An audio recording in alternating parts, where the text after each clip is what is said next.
Welcome back, everyone. I hope you're having a good day today. We're going to be in Life of Fred Edgewood. If you have an Edgewood book, go ahead and get your book out now.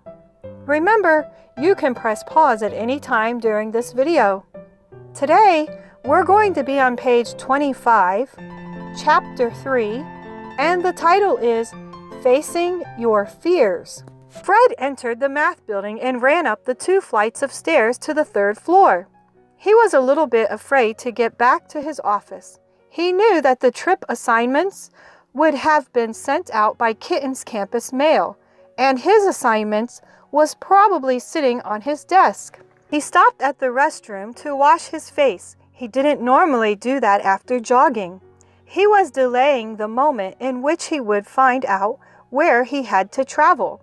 He stopped at the 9 vending machines, 4 on one side and 5 on the other. He wasn't really hungry. Time out. Have you ever been faced with something that you didn't want to do? For kids, it might be something like cleaning up their rooms. For teenagers, it might be a 15-page paper that needs to be written about the unconstitutionality of the National Recovery Act. For adults, it might be doing their income tax returns or starting an exercise program or writing a will. People do one of 2 things. 1, they postpone. Students will delay working on that 15-page paper all semester long. There is a dull, nagging ache that they live with for months. Or 2, they face their fears. They start working on that paper, doing a little each day. Your choice: 1, postpone and live with the chronic dread, or 2, conquer the dread and live happily each day. By washing his face and staring at the vending machines, Fred had delayed facing the pain by 2 minutes. This was February. Fred wanted to be at Kitten's and teach. He didn't want to have to go somewhere else right now. He opened his office door. There on his desk was a piece of mail from Kitten's University. Kingy was just finishing up another oil painting and told Fred, "You'll never guess where you're going."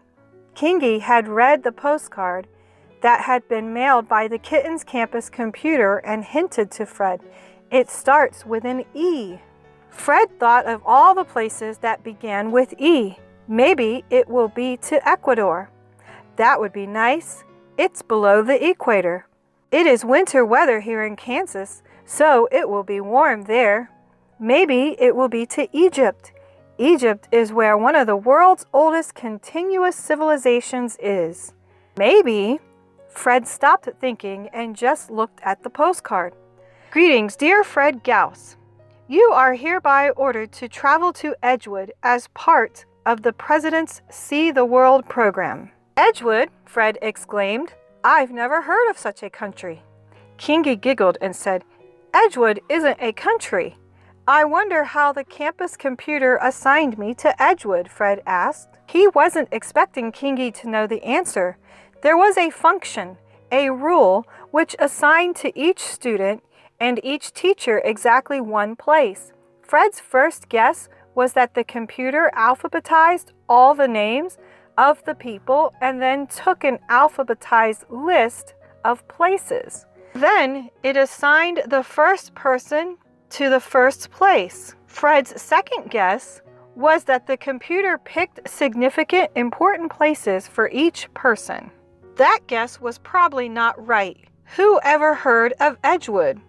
Fred's third guess was that tall people were assigned to places that everyone knows about, and short people were assigned to less significant places. That would explain why 3-foot-tall Fred was assigned to Edgewood. Fred heard a knock on the door. It was Betty and Alexander. Betty asked, "And where are you going, Fred?"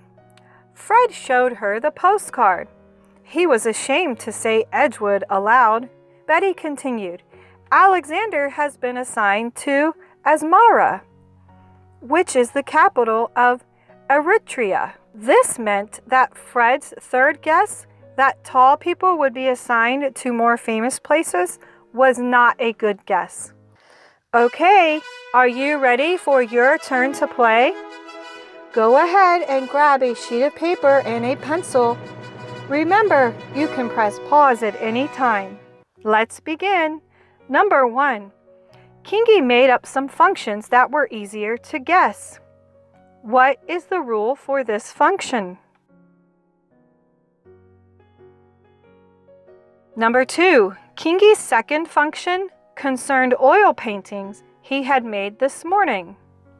Winter Cabin by Kingi, $1,600. Kansas Skyline by Kingi, $1,600. Impressionist Dawn by Kingi, $1,600. Dog with Bone by Kingi, $1,600. Morning Cereal by Kingi, $1,600. Broken Skis by Kingi, $1,600. What is the rule for this function?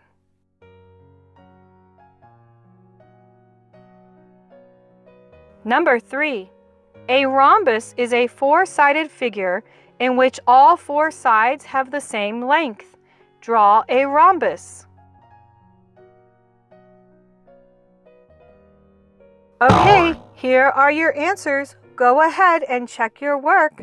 Now, are you ready for today's homeschooling meme? Here you go. I hope you enjoyed that one. Join me here tomorrow for Chapter 4. Bye for now. It's time for a row of practice.